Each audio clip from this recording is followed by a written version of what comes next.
ازيكم؟ النهاردة هنكمل كلامنا عن كلاب متشابهة ولكنهم نوعين مختلفين، والنهاردة هنتكلم عن الهاسكي والألاسكا مالميوت. يلا بينا نبتدي. هنبتدي الأول مع الهاسكي.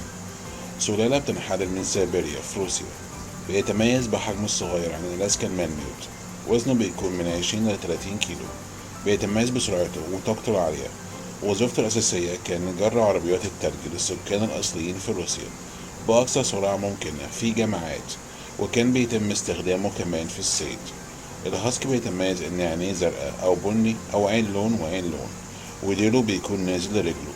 ألوان الهاسكي متعددة، أبيض أو أبيض في أسود أو أبيض في بني أو رصاصي. الهاسكي سلوكه بيكون كويس تجاه الناس والحيوانات التانية عموما، ولكن ممكن يبقى شرس تجاه الحيوانات الصغيرة لو ما ترباش معاهم، لأن غريزة الصيد عنده عالية.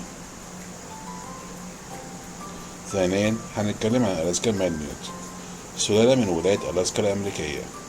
كلب حجمه أضخم من الهاسكي بكتير، بيكون الضعف تقريبا، بيتراوح من 40 ل 60 كيلو، وبيكون لونه غالبا أبيض في درجات البني المحمر. أكتر علامة بتفرق المالميوت عن الهاسكي بجانب الحجم هو إن ديله بيكون ملفوف لفوق، والمالميوت عينيه بتكون لون واحد فقط وهو البني، عمرها ما تكون زرقاء.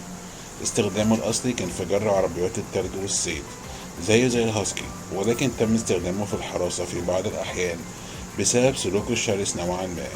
المالميوت كلب عدواني تجاه الحيوانات التانية، وخاصة الكلاب من نفس النوع، وممكن يكون عدواني تجاه الإنسان لو ما تمش تدريبه بشكل صحيح. شكرا للمشاهدة. لو عجبكم الفيديو متنسوش تعملوا لايك، سبسكرايب. سلام.